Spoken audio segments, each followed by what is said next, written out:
This video, I'm going to go over 5 ways to identify good IDO launchpads so that you don't get burned and lose money. Rather, that you make money. So the 5 that I have are past IDO history, Telegram, efficiency for money, barrier to entry, and long-term belief. And I'm going to go over each of these points and show examples of all of these. So the first is, actually, let me preface this by saying I've been in quite a few launchpads as of recent. Launchpad, which just was like, I did a video on this and I did say it was really bad. Thankfully, the price pumped 3x. I sold out. I did rebuy back in with profits only, and that tanked really hard. Just taking a look into Launchpad, what happened, I was shocked. I was like, oh my god, like this was a true, really bad pad. And yeah, I might still do well because this is crypto, right? Everybody's throwing money everywhere. But the reality is this really isn't that good of a launch pad, and I'll go over why. But the first is past IDO history, right? So Launchpad has launched 2, ETH Sniper, which they revealed the actual texts between the owners of the chat. And basically ETH Sniper was like, oh, why do I have to do this? And yeah, you might think it's not Launchpad's fault, but actually, it is their fault. It means that they didn't do due diligence, and they basically launched a piece of trash token, right? Like from a horrible founder. I'd be 5 years away from ETH Sniper after reading those texts. Like, it's horrible. But you just have to consider that, wait a second, maybe Launchpad is just launching, like, getting with any random Joe and allowing them to launch a token where you're ready to lose a ton of money, right? And that's not what you want. So one way to circumvent this is look at past IDO history. Now, I called Enjinstarter basically after it did Defina. So Defina was at like a 10x when I called it. It had a past history, and Defina was also talked about by Alex Becker. And so was Enjinstarter, and Enjinstarter was launched through a few things, and one of them being CGG, which I really love, and I go over that quite often in this channel.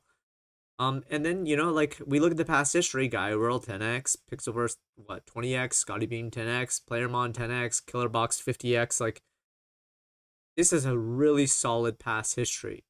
So this would be a checkbox, right? You'd be like, okay, this is doing really well, whereas this one has done horrible, and it's invalidated, so to say. You look at this, and the next one is Telegram, right?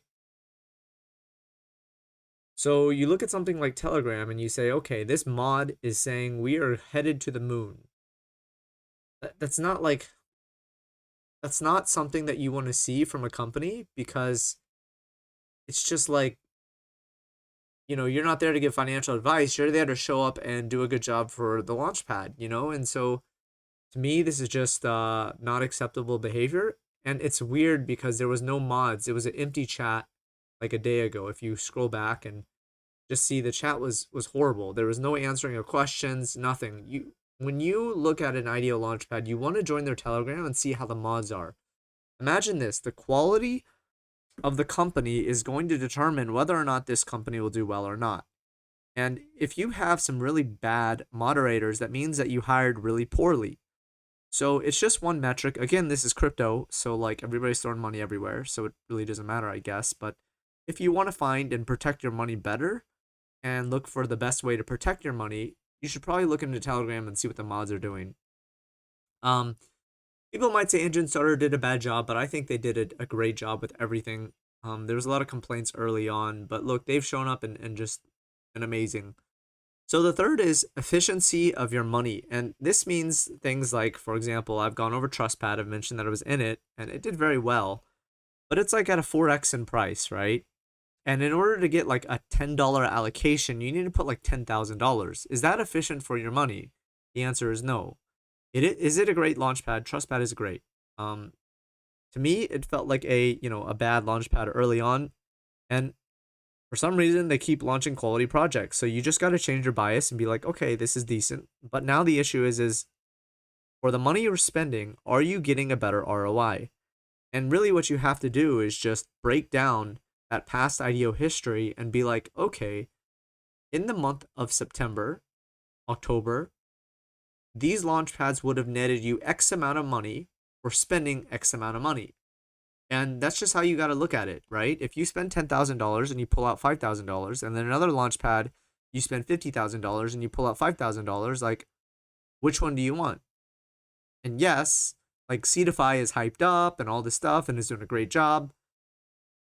But like, the price is so pumped and you're going to get such a low allocation that it's really not worth it for the efficiency of money part, right?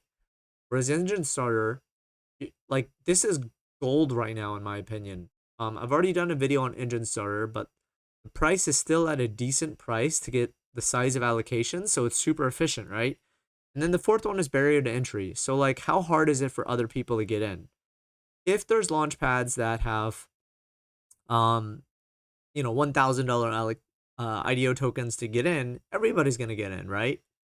And so you want to find something that has a higher barrier to entry, and it could be like Chain Guardians, where you have to game it, right? You have to play the game, you have to mine, and that's a barrier to entry. It's not so easy for some random person to just get in, right? Because it's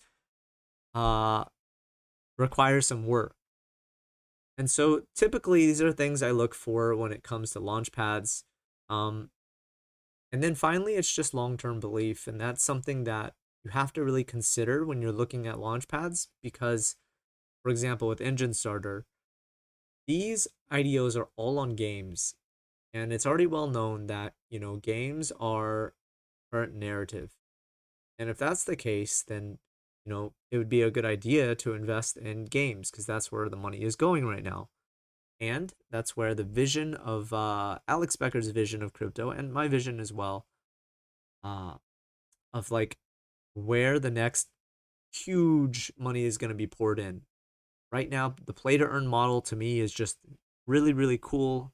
I play Gods Unchained, and I've tried Splinterlands, but the whole concept, being a former gamer, I guess current gamer too, but just not playing games, is like, I would love to play games where I keep the items, I get to sell what I want, like I own the assets, and I earn money by playing. And the model works cohesively where they also make money too.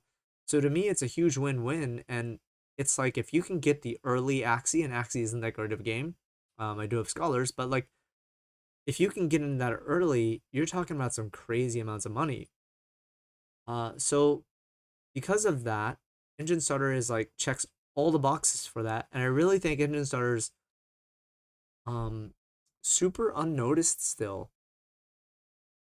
But if we look at something like Launchpad, it like, past IDO history, trash. Telegram, bad. Efficiency for money, bad. Barrier to entry, really low. You look at who's in the chat, right? And it's like these random people who are new to crypto. You don't want to see that. They're gonna like dump their bags really quickly, and you're gonna get screwed. And long-term belief, do you really believe in this? I believe in Luna, but I don't believe in Launchpad. And they're not even launching Luna products. So again, as I mentioned in my Launchpad video, this looks like a copy-paste website. It's clunky. Even the pool, for a long time, when I tried to stake my tokens, didn't even work. I wasn't able to stake it, and it was just like, what is this website? So yeah, I hope that gives you guys an idea of what I look for when I look for how to find a good launch pad.